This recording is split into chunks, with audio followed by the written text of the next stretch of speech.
Hello दोस्तों, चलिए आप इस थंबनेल को देखकर आप मेरे इस वीडियो को देखने आए हैं। सो फ्रेंड्स, चलिए आप हम डायरेक्ट क्वेश्चन कर बढ़ते, क्या बिना बकवास के डायरेक्ट क्वेश्चन कर बढ़ते। ध्यान से क्वेश्चन सुनिएगा। क्वेश्चन है, क्वेश्चन तो लिखा गया नहीं है, हम बोलेंगे और आप लोग सुनिएगा, ठीक है। ध्यान से पहले सुनिएगा, ये मैथ पजल है, बहुत ही मजेदार है।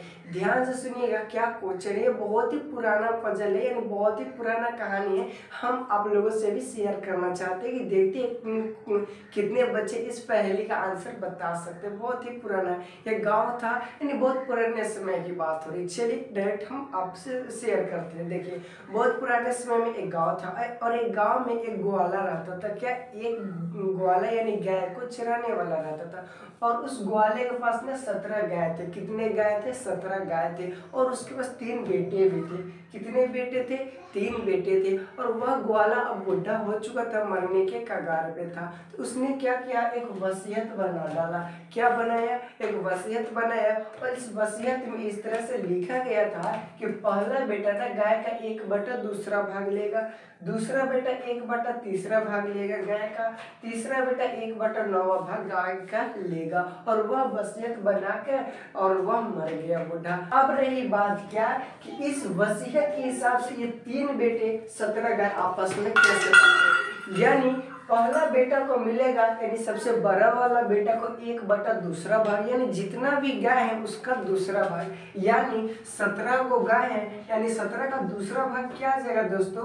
8.5, यानी 8 गो गाय पूरा, 1 गो गाय आधा। तो भाई गाय को तो काट छाट नहीं किया जाएगा ना, गाय तो बर्बाद हो जाएगा।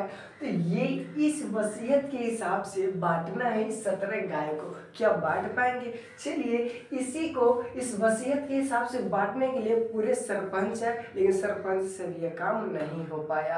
यानी बड़े बड़े लोग भी आए, सरपंच वगैरह बांटने, लेकिन वो बांट नहीं पाए। अब ये तीनों बेटा का कहना था कि हम इसी वसीयत के हिसाब से ही 17 गाय आपस में हम तीनों लड़के बांटेंगे।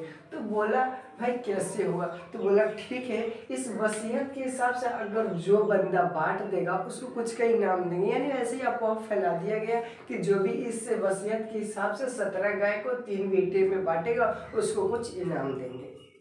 ठीक है, तो एक क्या आया, एक व्यक्ति आया, यानी बहुत ही पढ़ा लिखा था, वो बुद्धिमान व्यक्ति था। और वह बुद्धिमान व्यक्ति बोला कि हम इस वसीयत के हिसाब से तुम तीनों में हम बांट देंगे। तो बोला भाई बांट दोगे इस वसीयत के हिसाब से? तो बोला हाँ हम बांट देंगे। तो बोला ठीक है, हम अगले दिन फिर आएंगे। अगले दिन फिर आएंगे। वो व्यक्ति अगले दिन फिर आया, और वो अगले दिन आया ना तो अपने साथ में एक और गाय लेते आया। क्या किया?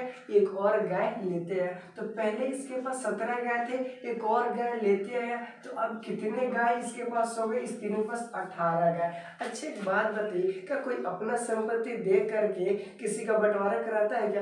कभी नहीं कराता है। तो वह एक गाय दिया था ना, तो वह एक गाय ले करके भी जाएगा। ये नहीं सोचिए कि अपना गाय दे दिया और बांट देगा, ऐसा नहीं। वो अपना गाय लेकर चला जाएगा वापस। देखिए कैसे पहले बांटता है, ठीक है, ध्यान से सुनिएगा। अब कितने गाय हो गए? 18 गाय हो गए। ठीक है, 18 का दूसरा भाग में चाहिए पहला बेटा को। ठीक है, तो 18 का दूसरा भाग कितना हो जाएगा? 9, यानी कितने गए? 9 गए। तो पहला बेटा ले लिए कितना? 9 गए। पहला बेटा को कितने गाय मिल गए? 9 गाय। ठीक है, चलिए 18 का दूसरा बेटा को उनका कौन सा चाहिए? तीसरा भाग में। चलिए 3 से भाग करेंगे, 3 से 18 यानी 6। दूसरा बेटा भी ले लिए कितना? 6 गाय। अब बचा तीसरा को चाहिए 9वां भाग। तीसरा को चाहिए 9वां भाग, यानी 9 दूना 18, 2 आ गया, यानी इसको भी मिल गया 2 गाय। टोटल जोड़िए तो 9 6 15, 15 2 17, यानी आपस में तीनों बेटा 17 गाय को बांट लिया ना। लेकिन एक गाय जो ये व्यक्ति लाया था, ये बुद्धिमान व्यक्ति लाया था, उसका तो गाय बच गया ना। तो वो गाय अपना ले आया था, वो गाय अपना ले गया, और इस वसीयत के हिसाब से भी इस तीनों बेटे में 17 गाय को बांट दिया। सो फ्रेंड्स, ये पजल, ये कहानी आप लोगों को कैसा लगा? आप लोग कमेंट बॉक्स में कमेंट जरूर कीजिएगा। अगर ये पजल आपको पसंद है तो वीडियो को लाइक कर दीजिएगा, और चैनल पर नए हैं तो ऐसे ही पजल के लिए चैनल को भी सब्सक्राइब कर लीजिएगा। सो फ्रेंड्स, आज के लिए इतना ही, फिर मिलेंगे नेक्स्ट वीडियो में, तब तक के लिए बाय बाय।